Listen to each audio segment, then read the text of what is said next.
All right, welcome back, everyone, to the Sideline Report. I'm Marvin Jackson, along with Donna Hopkins and Barry Barnes, and we're talking a little bit about the Redskins, but let's get off that subject and talk about the rest of the NFL, especially the NFC East.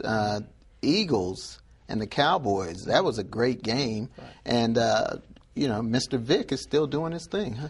He's back, and it's good for him. It's good for his family.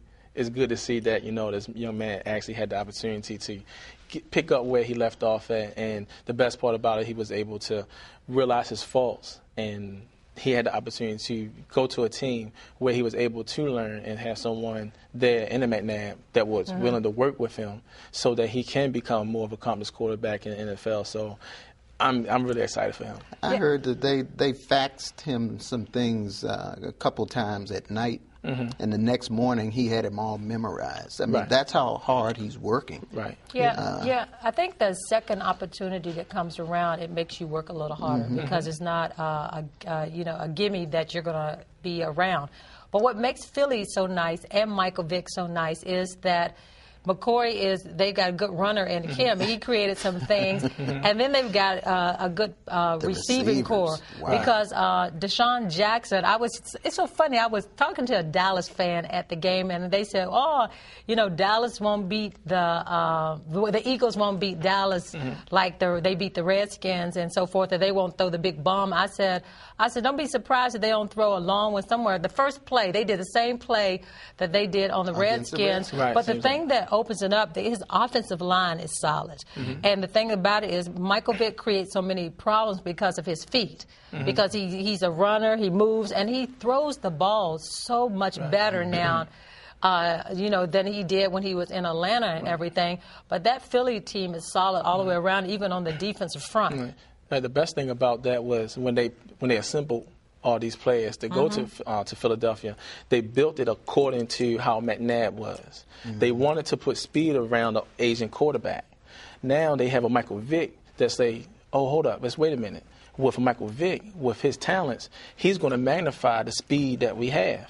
So you have LaShawn McCoy, who's fast out the backfield. You're going to have a Deshaun Jackson, who you'll throw the ball to, that's going to go and get it. Yeah. And with all these pieces that was there originally for McNabbs to make him and the team better, it only made this team 10 times better because of what Michael Vick is able to bring to the table with the parts that he have around him. So it was a match made in heaven for him. They have the Giants this week. That's going to be nice. They're both 9-4. What's you guys' take on that? Well, they're in New York. See happening? I see happening. I believe that the Eagles still want to prevail because the Eagles have a running game now. Yeah. At first you can look at the Eagles and say they're nothing but passing. Andy Reid was pretty much of a passing, coach. Now he have this running game back in the backfield, and the way they closed Dallas out last week, they didn't necessarily have to go and rely on the passing game like they did in times before. They have a physical running game now to complement that particular passing game they have. So since they have that and they continue to play the way they playing, I see they getting the game up in New York. Yeah, Donna, is Dallas back? The Dallas is good. Don't be Dallas. You don't want to sleep on them because the thing about Dallas is Des Bryant is out for the season with a broken leg. But the thing that makes Dallas strong is that they've got good receivers all the way around. Austin is just as nice as Des Bryant, but Des Bryant is a bigger receiver than Roy Williams. Right there, you may have a question mark there. But the thing about this, Kidner has stepped in and played solid, and everybody has given up on Kidner. But the thing about it is he's playing well. They've got a good running game. They established the running game again, and Dallas's offensive line is back because they were nicked up in the beginning of the season. But Dallas's defensive front is playing so well right now, but suspect as far as in the secondary. But going back to the Giants and the Eagles game, when you break down that game, you look at the fact that the Eagles receivers are better than the Giants receivers, but the Giants front four on defense is solid. Right. So Michael Vick is going to get pressured a lot, just like he did in the Dallas game. They hit Michael Vick in that Dallas game. Right. The Giants is going to go after him the same way. They've got a good running game with Jacobs and Bradshaw, so a 1-2 punch right there. So you look for both running games to be established, but I think that Michael Vick is the thing that will propel them to win that game. And Eli Manning, he's thrown quite a few interceptions, and he's been struggling this year. also, but that's going to be a good game because whoever wins this game will probably win the division.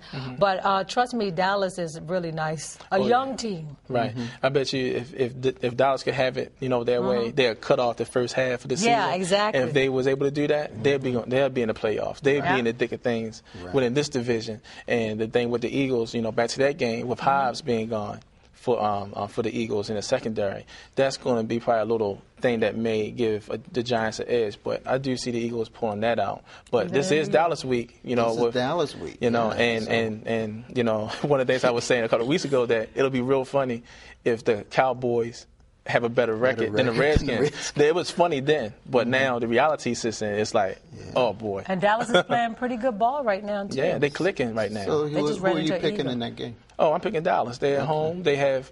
I just think that they're playing better ball than the Redskins are. Oh yeah. I mean, I would love to see the Redskins if they didn't win any more games to beat Dallas. Right. But let's be realistic: is that they've got all those weapons, and the Redskins haven't proven that they can win games and put teams away. But you know what? When the Redskins and Dallas play, strange things happen. Right. Not this year, though. no strange things going to happen this year. Well, no, even more so because the beginning of the season, that was one thing. You got the Cowboys, at the first part of the season when the Redskins were playing pretty good. Right. But now you've got going up to Dallas and the way they played the Eagles. Right. And the Redskins can't beat Tampa Bay. Come on. Oh, yeah, and plus, Cowboys, they coming off a little angry at the way how things went, with that game, as well. So, I would love to see Redskin Nation, get that win because for the Redskin Nation, to sweep the Cowboys, that's like winning the Super Bowl. Oh, yeah, exactly. So exactly. you would love to see them, go to, Cowboy Stadium, to do some damage. You think Albert Hainsworth may make a trip to Dallas?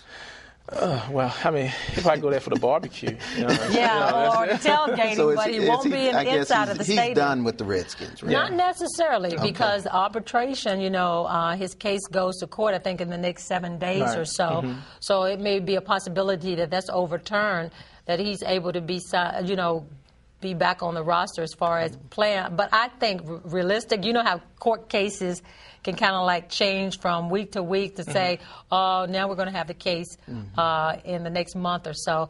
But I don't think that he'll be back this year. What about Donavan? I mean, a lot of people are saying Donavan may not start. Oh, yeah. This week. What's going on with that situation? Rumor is that Rex Grossman is going to possibly start because they're saying, the coaches are saying, and this is just rumor, that Donavan is nicked up a little bit. But he said on his radio show that he's 100% as far as health-wise.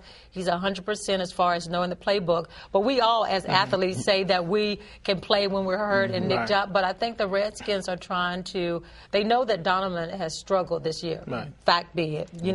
You can look at the games and so forth. And I think what they're trying to do in these last 3 games is try to assess this team to figure out who they need to bring back and who they need to get rid of or what direction they need to go. And I think this may be a mistake because Rex Grossman at 100% is not as good as Donavan at 50%. Right. And according to Jay Glazer, of Fox Sports, he was the one that I believe had broke on Monday was saying that Rex Grossman was taking more snaps with the first unit. So if that, works out, for opportunity for Rex Grossman, good for him. You always want to see someone get in there. And at the same time, it would be good for Donavan because I still believe that he's not going to be back with the Redskins. He's going to be in Arizona. All the pieces are there for him, to be successful. He ain't going to Minnesota, no Arizona. Right? He's going. Minnesota. If he go anywhere, it'll be Minnesota. It won't be Arizona. No, it's going to be Arizona. Arizona. Okay. I have Arizona. So you're going to break that news, right? Oh yeah, when they do, I'll be the first one to tell you. And that'll be great because with McNabbs gone, with Albert Hainsworth gone, all these contracts that they have, even probably with Clinton Portis and Santana Moss, he's a free agent. They'll have enough money to attack the free agency, along with their 7 draft picks they're going to have. So this will give Shanahan and a new regime there the opportunity to actually build the team that he wants. Right. And Shanahan's past, when he get the opportunity to build his team, they can win Super Bowls. But it's still going to take some time. So what you're saying is fans be patient. You have to be patient. Yeah. You have to, hold this whole thing. Because everybody with thinks that a ship can be built overnight.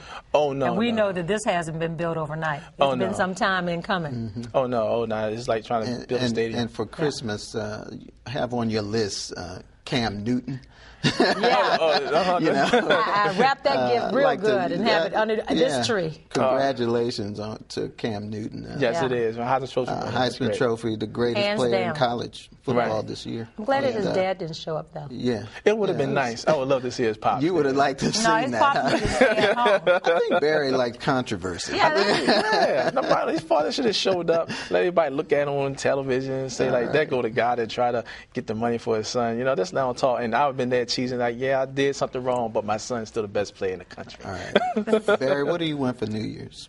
For the Redskins, for the NFL, football?